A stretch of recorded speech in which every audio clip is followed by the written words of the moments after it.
بکن نازوری یه جور قوزم سازه کو بکن نازوری ای اللهم کلمه دی ای بلبل جانی هوازی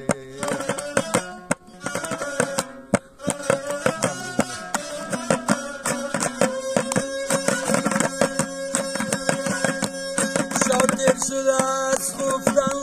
چه یادت است بگفتن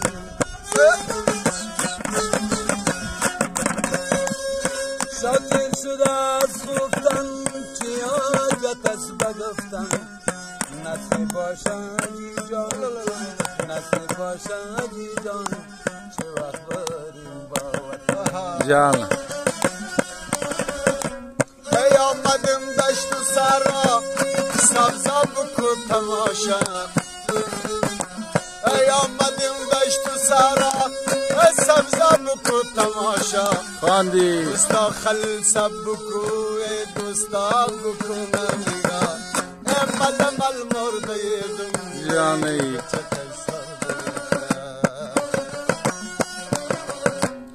جان شدن صبر ثانی بگم بشم هر جای شنگش معلوم است شب بچایی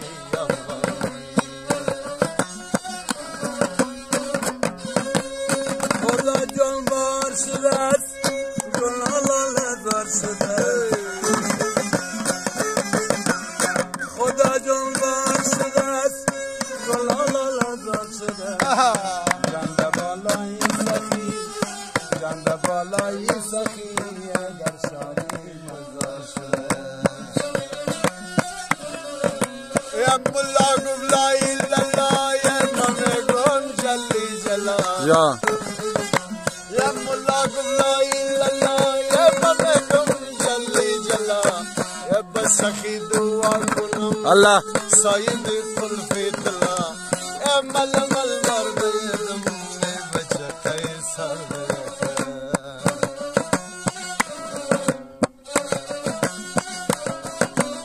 بیدار میکنم سر خدا بگی با خبر نوید تلفن گوش کن فرمت تاج سر اوستا خل زنده باد امروز روزه دل چکر ملم المرد لیدم بچه قیصر جان جان مرا گفتم بخوانی غزل بوده دیخانی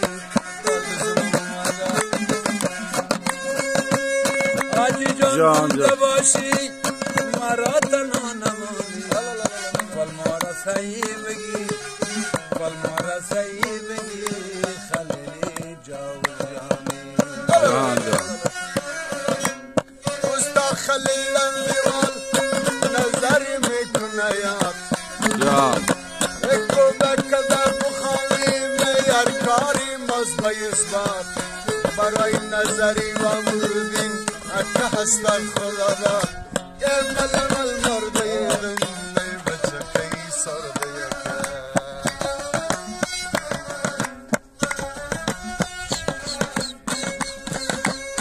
از بلندی دپستی چکا بکنی مستی از بلندی دپستی چکا بکنی مستی خلیل اجازه بدی خلیل اجازه بدی یه بانکی کنیم دم راستی قربانت برآمدم کنارا سیل نکردیم گلارا امروزم با سبا روزه پروای شد مارا شکر کنم اکا جان دردی بلا بسیاره شکر دی مولدی موت تو هر شراره ملم المرده بچه قیصر بلبل درون قفس